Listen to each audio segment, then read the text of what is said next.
അസ്സലാമു അലൈക്കും വറഹ്മത്തുള്ളാഹി വബറകാതുഹു. ബഹുമാന്യരായ സഹോദരങ്ങളെ, സുഹൃത്തുക്കളെ, നമസ്കാരത്തിൽ കോട്ടവ ഇടാൻ തോന്നിയാൽ അല്ലെങ്കിൽ തുമ്മാൻ തോന്നിയാൽ എന്താണ് ചെയ്യുക? നാം മനസ്സിലാക്കേണ്ടത്, നമസ്കാരത്തിലാവട്ടെ അല്ലാത്തപ്പോഴാവട്ടെ കോട്ടവ ഇടുമ്പോൾ അഊദു ബില്ലാഹി മിനശ് ശൈത്വാനിർ റജീം എന്ന് പല ആളുകളും ചെല്ലാറുണ്ട്. ഇതിന് പ്രത്യേകമായ പ്രമാണങ്ങളുടെ പിൻബലമില്ല, മറിച്ച് ആ കോട്ടവ പിടിച്ചു നിർത്തുക എന്നുള്ളതാണ്. ഹദീസിൽ ഉള്ളത്, ഇദാ തസാഅബ അഹദുക്കും, നിങ്ങൾ കോട്ടവ ഇടുന്ന പക്ഷം ഫൽയുറദ്ദഹു മസ്തതാഅ, കഴിയുന്നത്ര അത് തടഞ്ഞു നിർത്താൻ ശ്രമിക്കണമെന്നാണ്. വാ തുറന്ന് ഇങ്ങനെ കോട്ടവ ഇടണ്ട, അത് വാ അടച്ച് പിടിച്ച് അല്ലെങ്കിൽ വാ പൊത്തിപ്പിടിച്ച് അത് നിങ്ങൾ തടസ്സപ്പെടുത്തുക എന്നാണ് ഹദീസിലുള്ളത്.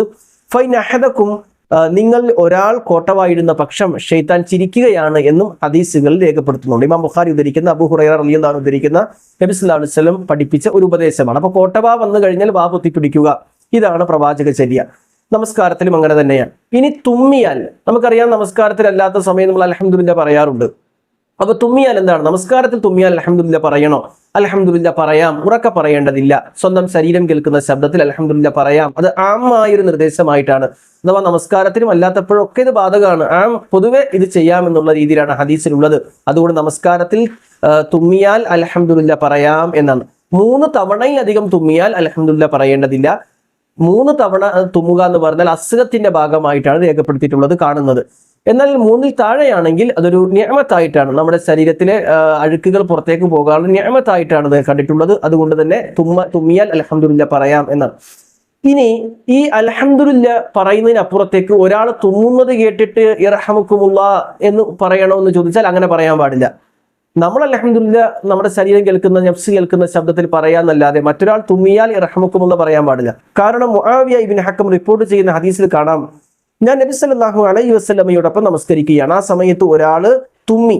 അപ്പൊ ഞാൻ പറഞ്ഞു, ഇർഹമുക്കുമുല്ലാഹ്, അല്ലാഹു റഹ്മത്ത് ചെയ്യട്ടെ. അപ്പോൾ അദ്ദേഹം അങ്ങനെ പറഞ്ഞ സമയത്ത് മറ്റുള്ളവർ അദ്ദേഹത്തെ ആക്ഷേപിക്കുന്ന രൂപത്തിൽ നോക്കി. റസൂലുള്ളാഹി സ്വല്ലല്ലാഹു അലൈഹി വസല്ലം ഇത് കേട്ട് പറഞ്ഞു, ഇന്ന ഹാദിഹി സ്വലാ, ഈ നമസ്കാരമാണ്, ലാ യസ്ലുഹു ഫീഹാ ശൈഉൻ മിനൽ കലാമിൻ നാസ്, മറ്റു സംസാരങ്ങൾ ഇവിടെ കൊണ്ടുവരുന്നത് ശരിയല്ല എന്ന് പറഞ്ഞു.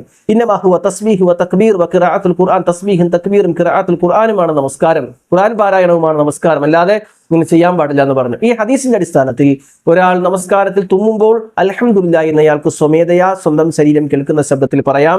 അൽഹംദുലില്ലാഹ് എന്ന് ഒരാൾ പറയുന്ന പക്ഷം അത് അനുവദനീയമാണ്. ഒരാൾ തുമ്മുന്നത് കേൾക്കുമ്പോൾ ഇർഹമക്കല്ലാഹ് എന്നെന്ത് ചെയ്യേണ്ട, ഒച്ച വിളിച്ച് പറയേണ്ട. ഇതാണ് ആ വിഷയത്തിലുള്ളത്. അല്ലാഹു അനുഗ്രഹിക്കട്ടെ. അസ്സലാമു അലൈക്കും വറഹ്മത്തുള്ളാഹി വബറകാതുഹു.